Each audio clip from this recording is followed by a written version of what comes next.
ఎప్పుడెప్పుడైతే Congress party అధికారంలో ఉంటుందో అది రాష్ట్రాలలో గాని కేంద్రాలలో గాని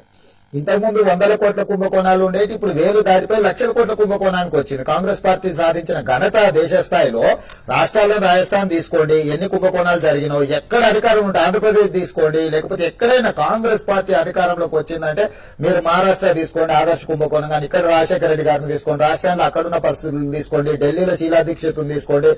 యాజ్ టీజ్ గా సోనియా గాంధీ, రాబర్ట్ వాద్రా